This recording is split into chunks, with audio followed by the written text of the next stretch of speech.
Nós vamos hoje encerrar a nossa série de mensagens em Colossenses, hoje capítulo 4, verso 2 ao verso de número 6. Nós estamos aqui diante de um texto que é um texto muito importante para nós, na verdade toda a Bíblia é, né? Mas dentro do contexto em que nós estamos vivendo hoje, faz todo sentido nós olharmos para esse texto. O apóstolo Paulo, aqui no capítulo 4, do verso 2 ao verso 6, está voltando a um tema que ele toca lá no capítulo 1, verso 9. Ele vai falar da oração. Oração é o ato, segundo Martin Lloyd Jones, mais sublime que o homem pode realizar, quando ele de joelhos se acha face a face com o Todo-Poderoso. Oração é muito mais do que uma alavanca que move o mundo, como alguém já disse, ou que move os céus.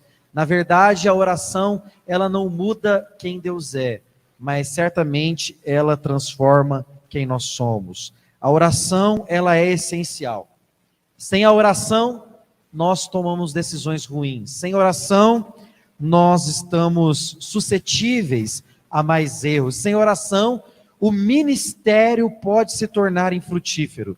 Sem oração, o nosso relacionamento com Deus está em declínio. Sem oração, nós não temos poder, como diz John Piper, né? Sem oração, sem nenhum poder. E nós precisamos entender isso, né? Quando John Piper fala isso, dentro do contexto, é que se nós não temos uma vida ativa de oração, ou há algo de errado com a nossa espiritualidade, ou não há nenhuma espiritualidade. Nós precisamos então olhar para esse tema com muita atenção, afinal, Deus ele tem operado nas nossas vidas, mas muitas vezes nós deixamos de perceber essa ação de Deus, deixamos de experimentar dessa ação de Deus, porque a nossa vida, ela é uma vida nanica espiritual. Isso é interessantíssimo, né? Quando nós percebemos isso, deve mudar a nossa vida de oração. Então vamos ler a palavra de Deus. Diz assim, versículo 2 do capítulo 4 da carta aos Colossenses: perseverai na oração, nela permanecendo atentos com ações de graça, ao mesmo tempo orando também por nós, para que Deus nos abra uma porta para a palavra, a fim de anunciarmos o mistério de Cristo, pelo qual também estou preso, para que o revele como devo. Comportai-vos com sabedoria para com os de fora, aproveitando cada oportunidade. A vossa palavra seja sempre amável, temperada com sal, para saberdes como deveis responder a cada um. Guilherme, por gentileza, você pode... Então, acho que é esse. Não, ventilador. Ele está ligado. Pode desligar para mim, por gentileza, aquele ali também, que senão vai ficar difícil. Isso, obrigado. Bom, nós estamos então diante de um texto que nos desafia. O apóstolo Paulo, se você voltar um pouquinho, você vai lembrar, nós falamos disso nas primeiras mensagens, mas se você voltar um pouquinho no capítulo 1, no versículo 9, você vai perceber que o apóstolo Paulo diz que depois que fica sabendo de como vivem os colossenses, ele sempre ora por eles. O apóstolo Paulo era um homem de oração. Quando ele escreve aos Tessalonicenses, ele diz: orem sem cessar.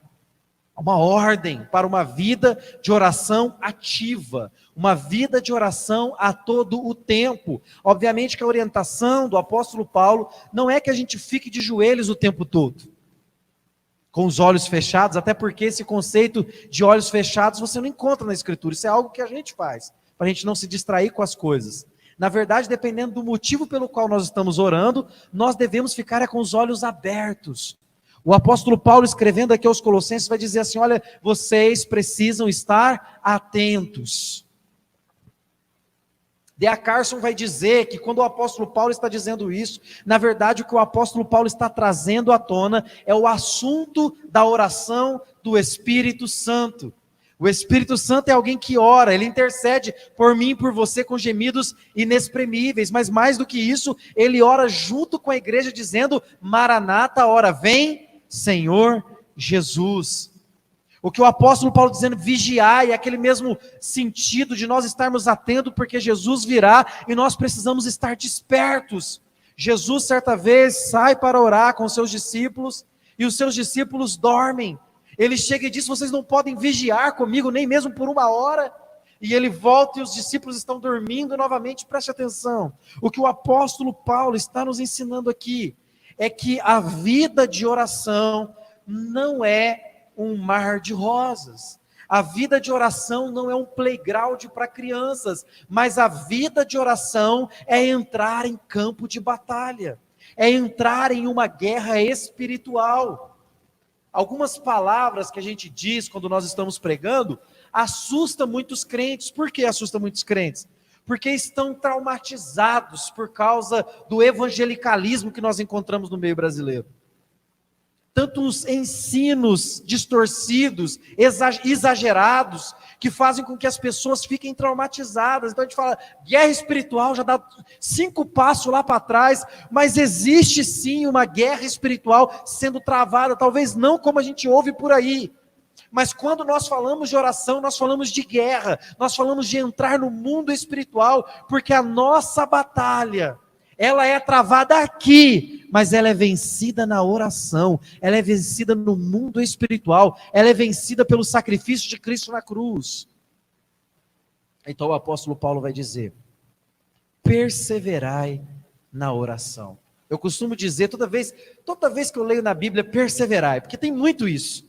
Por quê? Porque o crente, ou pessoa, ou gente propícia a desistir ao tal do crente. Graças a Deus pelo Espírito Santo, que nos segura firme e nos ajuda a perseverar até o fim. Mas toda hora a palavra de Deus tem que nos exortar dizendo, perseverai, perseverai. Gente, como eu vejo pessoas perdendo algo maravilhoso, porque estavam nos 45 do segundo tempo, mas pararam de correr. Sabe aquela ilustração do futebol? Aquela ilustração assim, olha, é o último minuto do jogo, nós estamos perdendo. E então alguém pega aquela bola que vai ser a bola salvadora, e ele começa a correr, mas o seu colega não corre junto. Ele desiste no último segundo. Porque ele não acredita que o seu parceiro vai conseguir driblar e vai conseguir passar a bola para ele, mas ele passa. Ele dribla, mas ele está na linha de fundo, e quando ele cruza não tem ninguém lá para fazer o gol. Quantas vezes nós perdemos coisas na nossa vida porque não perseveramos, porque desistimos no meio do caminho. O apóstolo Paulo está dizendo, olha, perseverem. Isso é fantástico. Eu costumo dizer, eu ia dizer isso e parei no meio do caminho, eu costumo dizer que a gente não persevera no doce de leite ou no leite condensado com morango. A gente não persevera no leite condensado e aquele creme gostoso que minha esposa faz com uva. Ela faz um doce com uva e um creme com doce de leite e chocolate, que é uma maravilha. Eu não preciso perseverar nisso. Quando ela faz, acaba rápido. Eu quero me deliciar, mas muitas vezes nós não perseveramos na oração, porque nós não entendemos o que isso significa. A oração, ela é muito mais do que a gente tem pensado a respeito dela. A oração é aquele ambiente em que eu me encontro face a face com o Criador de todas as coisas, eu tenho acesso a Ele. A palavra de Deus, o autor aos Hebreus vai dizer que nós podemos nos achegar ao trono da graça com confiança. E muitas vezes nós não nos achegamos ao trono da graça, senão por meio da oração. Perseverem na oração, por quê? Porque você vai querer desistir. Você vai querer desistir porque nós vivemos em um mundo imediatista, em um mundo que eu peço no Mercado Livre, fazendo merchandise de graça aqui para o Mercado Livre, eu peço full alguma coisa, me esqueci agora. Ninguém lembra, né? Chega amanhã na minha casa, em 24 horas. Agora com o Covid-19 eu peço lá no Mercado Rosa Felipe, pelo aplicativo. Chega lá na minha casa. Tudo muito rápido. Eu quero comer, estou com fome. iFood. Está tudo nas minhas mãos. Tudo muito rápido. Quando eu dobro os joelhos e falo com Deus, Ele fala assim, eu não sou iFood. Eu não sou Mercado Livre. Eu não estou nas suas mãos. ou você está nas minhas mãos, ou você não me tem. Eu vou te responder na hora que eu quiser, do jeito que eu quiser, no momento que eu quiser, e vou dar o que você está me pedindo, se eu achar que é o melhor para você. E isso soa aos nossos ouvidos como se fosse algo ruim, mas irmãos, soa como se fosse ruim porque nós não confiamos em Deus. Deus sabe o que é melhor para nós. O apóstolo Paulo vai dizer: perseverai. E perceba, ele está falando para nós perseverar logo depois que ele fala sobre relações humanas. Ele vai falar como o marido deve se portar com a esposa, ele vai falar como a esposa deve se portar com o marido, ele vai falar como os pais devem se portar com os filhos e os filhos com os pais, como os donos de escravos, os senhores, os patrões da época deveriam se portar com os seus serviçais, como os serviçais deveriam se portar com ele. E agora ele está falando: perseverai na oração. Se nós não perseverarmos na oração, nós enfrentaremos muitas dificuldades. É como se a oração fosse o soro para quem está em estado de inanição. É como se a oração fosse o soro para quem está vomitando e não consegue segurar o alimento. Ela vai te sustentar. Porque oração é se relacionar com Deus. Então o apóstolo Paulo vai dizer: perseverem na oração. Nela permanecendo atentos, focados. É interessante como a gente perde o foco quando nós estamos orando. Com ações de graça. O que o apóstolo Paulo quer dizer é que a gente deve orar como o Tiago diz que nós devemos. Nós devemos orar com a certeza de que somos ouvidos. E ele vai concluir, Tiago vai dizer: por acaso vocês acham que duvidando irão receber algo de Deus? Não vão. Precisamos pedir correto e pedir com fé. E pedir com perseverança, e ainda que não recebermos no momento, na hora e do jeito que a gente quer, termos a confiança de que o nosso Pai Celeste sabe o que é melhor para nós. A oração é um ambiente em que nós nos sentimos humilhados. Na oração, quando você vai orar, você se prostra diante de Deus, talvez ninguém está te vendo, talvez ninguém nem saiba que você está ali orando. Que mérito você alcança na oração, aos olhos humanos? Pregar é muito bom, porque eu venho aqui, eu falo, as pessoas me ouvem. De certa maneira, às vezes eu recebo até aplausos quando a mensagem é boa, agrada o coração, ou quando a pessoa se identifica com a mensagem: olha, pastor, que mensagem. Mas e a oração que eu faço sozinho? Ninguém nunca chegou em mim e falou assim: pastor, o senhor deve ter orado, né? Não, ninguém sabe se você orou, se você não orou. E talvez seja por isso o motivo da gente não orar tanto quanto deveria, porque ninguém vê a não ser Deus, e a nossa fé em Deus não é tudo aquilo que a gente acha que é. A gente diz que confia, a gente diz que acredita, mas a gente não caminha com Ele. Perseverem na oração, agradecendo como quem já tivesse recebido, porque Ele ouve as suas orações. No versículo 9 ele vai dizer: orem por mim. Depois ele vai dizer: eu quero que vocês orem por mim. É interessante nós observarmos isso. Paulo diz que está orando pelos colossenses no versículo 9 do capítulo 1. E no versículo 4 do capítulo 4 ele pede oração. Olhe para o texto, versículo 3.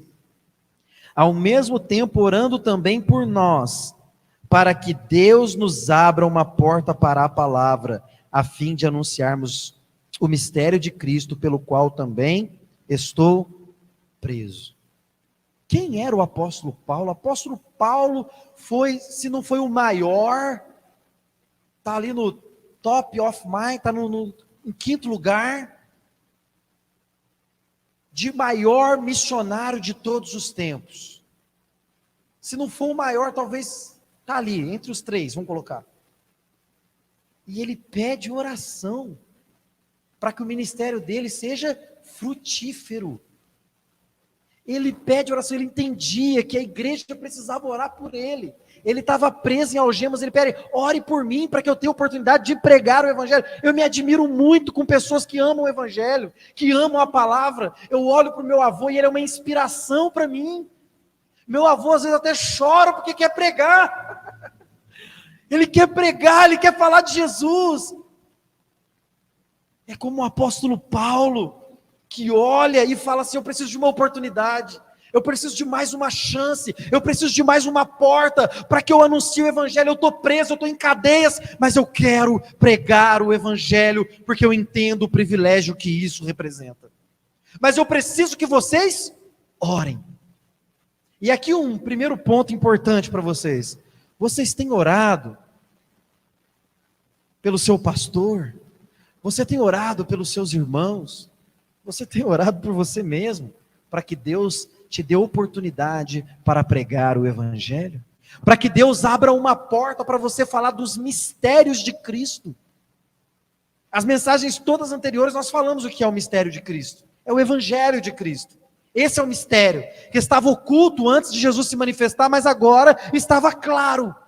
E o apóstolo Paulo diz: eu preciso que vocês orem para que esse mistério que um dia esteve oculto possa se tornar frutífero nos meus lábios, ou nas minhas penas, que eu tenha oportunidade. Eu estou preso, mas eu quero pregar o Evangelho, para que eu revele a Cristo como eu devo revelar a Cristo. Eu preciso dessa oportunidade. Versículo 5: comportai-vos com sabedoria para com os de fora, aproveitando bem cada oportunidade, a vossa palavra seja sempre amável, temperada com sal, para saberdes como deveis responder a cada um. Ele pede oportunidade para que ele pregue o Evangelho, e agora ele meio que dá uma exortação. Ele fala: eu estou preso, mas vocês estão livres. Então aproveitem bem as oportunidades que Deus te dá para falar de Jesus. Para usar um outro texto aqui que ele diz, e é quase que um Ctrl+C, Ctrl+V aqui nesse texto: pregue em tempo e fora de tempo. Tempere as suas palavras com o Evangelho. E que o Evangelho na sua boca não seja uma mistura fraca, mas seja denso, seja poderoso, porque isso agrada a Deus. O apóstolo Paulo ora pelos colossenses, o apóstolo Paulo pede oração para os colossenses, para que o Evangelho seja vivo na boca deles.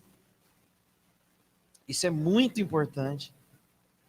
Comportai-vos com sabedoria com os de fora, com os que não são cristãos.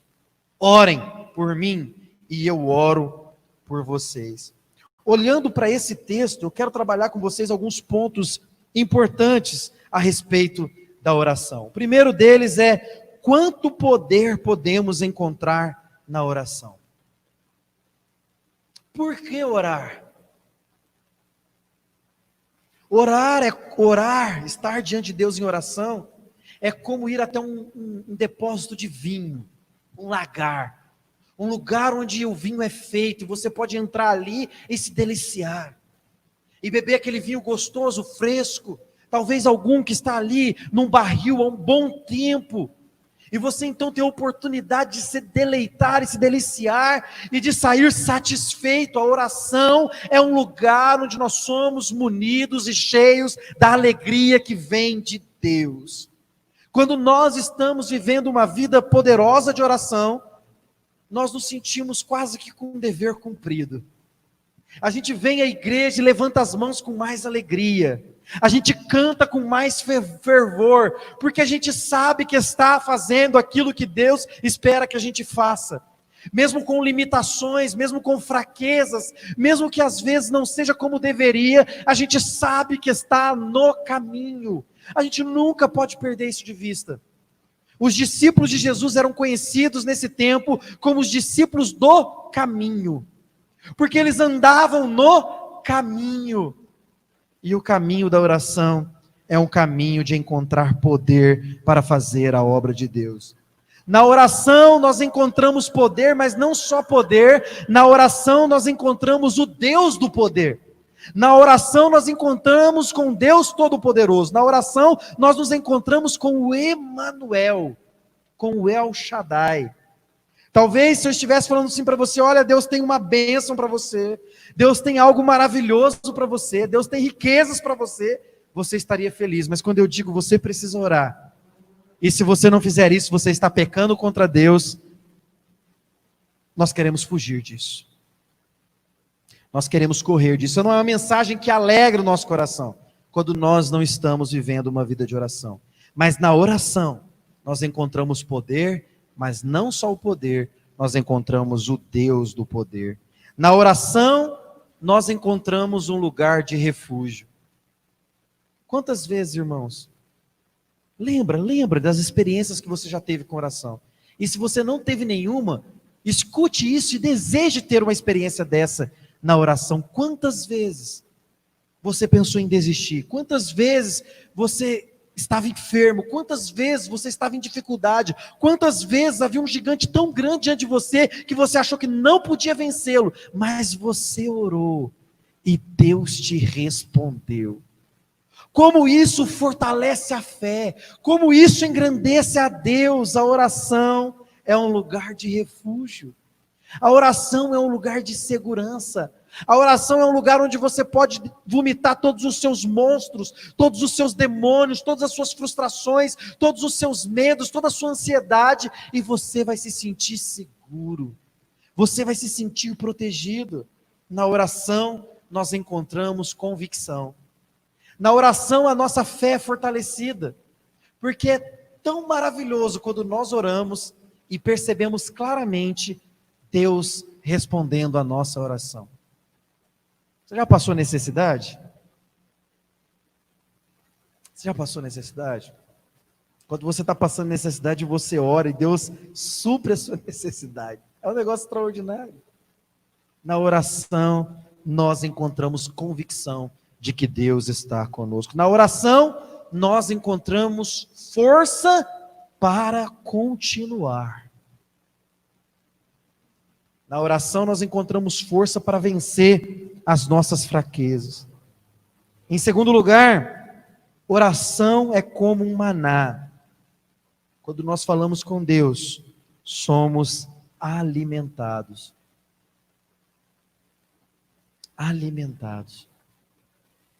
Na oração, o Espírito de Deus, ele está se movimentando junto com você. E quando não há mais palavras que você possa falar, e muitas vezes você só chora, ou só geme, ou não tem nada, ou só canta, ou só fica quietinho, mas você está ali no lugar da oração perseverando, o Espírito Santo de Deus ora por você. Que coisa maravilhosa!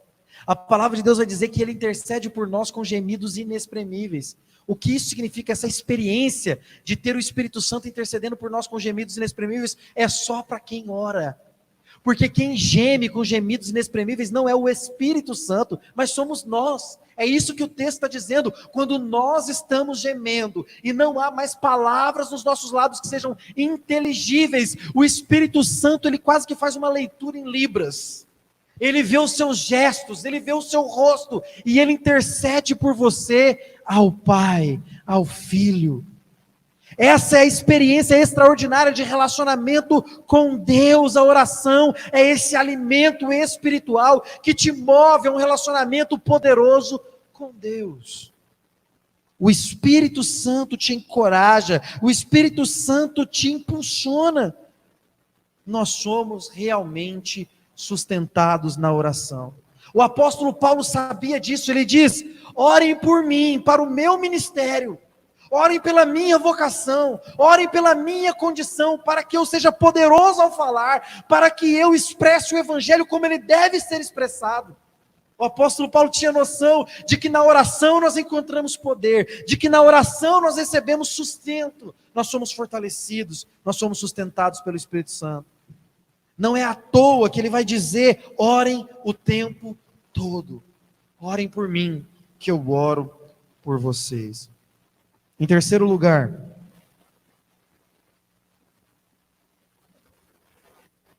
a oração é um combustível para o ministério. Eu vou repetir. A oração é um combustível para o ministério. O apóstolo Paulo vai dizer: orem para que eu consiga. Orem para que uma porta se abra e eu possa pregar o evangelho como ele deve ser pregado. Ele é como se fosse uma chave que abre uma porta. É um combustível que te move a conseguir ser frutífero no seu ministério. Quantas igrejas fracassaram ou estão fracassadas pela falta de oração. Desde que essa igreja foi plantada em Araçatuba, eu digo a mesma coisa. Uma igreja cresce saudável em 2 pilares: pregação fiel da palavra de Deus e oração. Se eu dissesse para você que eu tenho a fórmula, né? Fórmula tá famosa agora, o fórmula, né? 7 em 1. Se eu dissesse para você, eu tenho uma fórmula para o sucesso. Eu tenho uma fórmula, eu sei disso, porque tá aí, tem um monte de gente vendendo fórmula. Tem uns caras bons aí, de mercado, de marketing, e os caras é bom mesmo. Os caras criam uma fórmula, vende na internet e fica milionário. A fórmula para o sucesso. Quantas pessoas têm comprado a fórmula para o sucesso? E aí a gente diz, olha, existe uma fórmula para te sustentar no dia da tribulação. Existe uma fórmula para você ter comunhão com Deus. Existe uma fórmula para você resistir ao pecado. Existe uma fórmula para você resistir ao diabo. Existe uma fórmula para você vencer o pecado. Existe uma fórmula para você ter um ministério bem-sucedido, não aos olhos dos homens, mas de fidelidade a Deus. E a fórmula está no seu relacionamento com Deus, que passa por uma vida ativa de oração. Muitas pessoas dizem que creem em Cristo, no sacrifício de Cristo, mas vivem como se não crescem, porque não falam com esse Cristo que eles acreditam, não conversam com esse Espírito que eles pregam. Como diz D.A. Carson, comentando esse texto também, tem muitas pessoas que falam, mas não experimentam. Nós precisamos aprender que muitas pessoas têm falhado, muitos crentes fracassam, porque são gigantes em muitas áreas da vida dele. Às vezes gigantes profissionais, às vezes são eruditos, são pessoas que têm muito conhecimento, mas são nanicos na vida espiritual, são nanicos na vida de oração, e por causa disso tem um ministério nanico. Nós precisamos crescer no conhecimento do Evangelho e no relacionamento com Deus. Muitos casais têm fracassado, têm andado, caminhado em derrota por falta de oração. Você tem orado? Eu lembro uma vez, eu estava presente nesse lugar, uma irmã estava cheia de Deus orando, e pegou e falou: você sabia que o seu esposo é um profeta? É um homem de Deus? Ela disse: eu sabia. Ela falou: você sabia que mulher de profeta tem que andar de joelho orando? Aí ela: eu sabia. Quantas mulheres não têm orado pelos seus esposos? Quantos maridos não têm orado pelas suas esposas? Quantos pais, gente, eu acho isso um absurdo, não oram para que seus filhos tenham uma experiência com Deus, uma experiência de conversão. Eu sou desesperado com isso, eu oro quase que desesperado. Deus, dá uma experiência para o meu filho. Quantas vezes de madrugada eu vou lá no quarto dele ver se ele está vivo, e aí eu ponho a mão nele e falo: Deus, dá uma experiência com o Senhor para o meu filho, uma experiência com o Evangelho, uma experiência com o Espírito Santo, faz ele te conhecer. Deus, quantos pais não oram pelos filhos? Estão fracassando como pais. Quantos maridos estão fracassando como maridos? Quantas esposas estão fracassando como esposas? Quantos filhos estão fracassando como filhos? Porque não oram. Tem um ditado antigo da Reforma que diz: lex credente, lex orandi, em latim. Significa: o que se ora é o que se crê. Aí eu pergunto: se você não ora nada, então no que você crê? O que se ora é o que se acredita. E se você não ora, então no que você acredita? O apóstolo Paulo sabia da importância da oração, não é à toa que ele começa o livro orando e termina o livro falando de oração. Muitas pessoas têm fracassado por não viverem uma vida poderosa de oração. Oração, em quarto lugar, não é o braço que movimenta Deus ou os céus.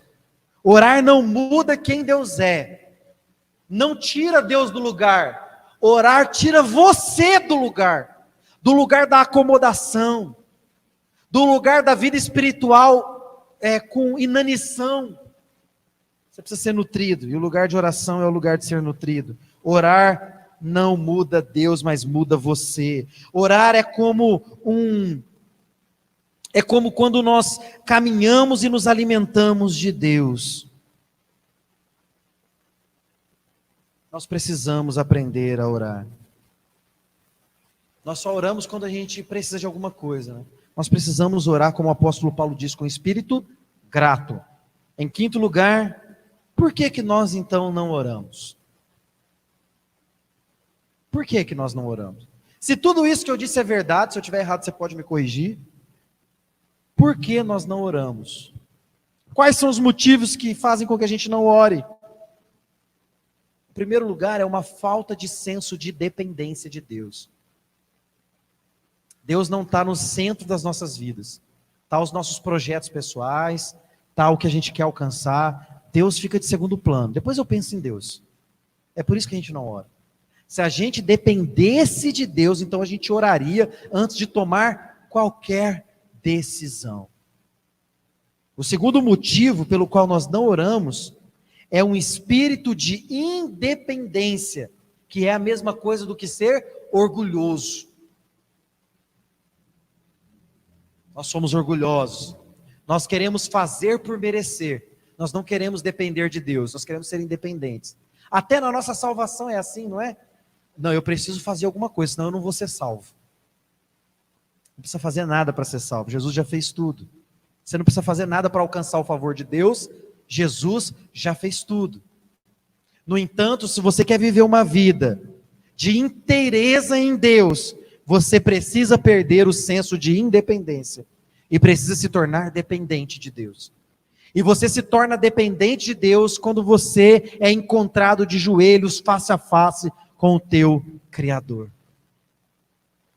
Terceiro motivo por que nós não oramos: ainda não experimentamos Deus agindo em nós por meio da oração. A gente não ora, então a gente não teve experiência nenhuma de oração. Quem trabalha na administração aqui dessa igreja sabe como é que é. Quantas vezes a gente passou por aperto financeiro? Está aqui os dois tesoureiros hoje aqui.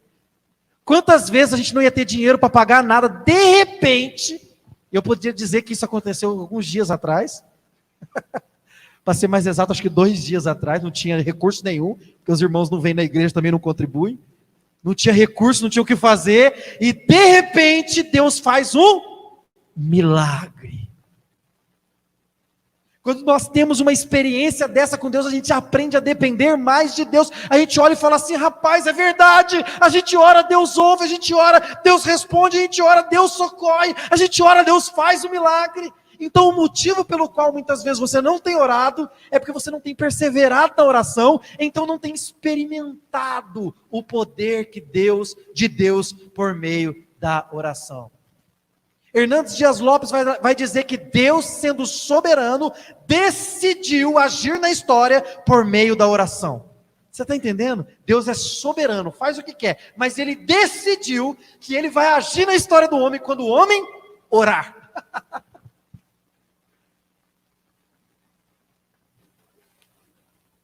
Você não experimentou porque não perseverou.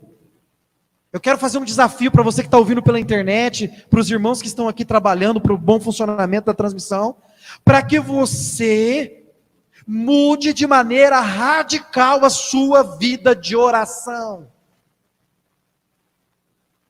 Senão você nunca vai experimentar os milagres de Deus quando Deus age por meio da oração. É mais ou menos como essa máscara aqui, ó. Existe a lei da gravidade. Ó, vou soltar aqui, ela vai cair. Vamos orar aqui? Não se move máscara, fica suspensa no ar. Não existe uma lei da gravidade. Deus podia fazer um milagre, né? Porque Deus supera a lei. Ele não transgride a lei, Ele supera a lei da natureza, né? Ele é todo poderoso. Então preste atenção. A oração é a mesma coisa que essa máscara. Deus decidiu agir quando você orar. Está escrito isso. Lembra lá de Deuteronômio, uma palavra que Deus deu para aquele povo? Se o meu povo que se chama pelo meu nome se humilhar, orar, se converter dos seus maus caminhos, então eu ouvirei dos altos céus, eu vou descer, eu vou sarar a sua terra, eu vou perdoar os seus pecados. Presta atenção que Deus está falando para esse povo. Respondendo a uma oração de Salomão, que Salomão fala: Senhor, que as orações feitas nesse lugar sejam atendidas, que os seus ouvidos estejam inclinados. E fala: não, tudo bem, se o meu povo, que se chama pelo meu nome, então, se humilhar, orar, se arrepender, então eu vou ouvir mesmo, eu vou fazer isso.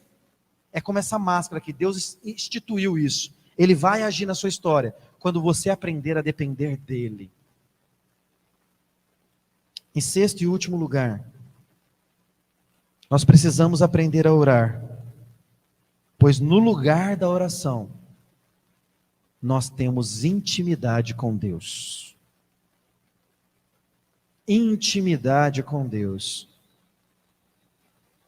A gente fala muito aqui na nossa igreja, a gente preza muito pela sã doutrina, a gente fala muito do Evangelho, de Cristo, a gente fala muito disso, isso faz parte, a gente sempre está falando sobre isso. Só que se o Evangelho de Cristo não está te levando para o lugar da oração, ou esse Evangelho está misturado, você não entendeu o que é Evangelho, ou você tem um problema muito grave na sua vida espiritual. Se o Espírito Santo que te selou não está te conduzindo a uma vida de oração, tem algo muito grave acontecendo.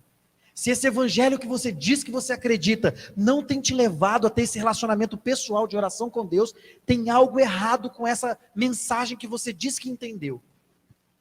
Talvez você não tenha entendido. O evangelho não pode ser recebido em partes. Eu vou receber o evangelho em 10 parcelas de 10%. Ou você recebe o evangelho de Cristo pela fé, ou tem alguma coisa errada com você. Obviamente que Deus, Ele trabalha ao longo da história, te levando de passo em passo, de fé em fé, de glória em glória, a ser santificado. É um processo, e você vai melhorar. Mas quantas pessoas simplesmente não oram?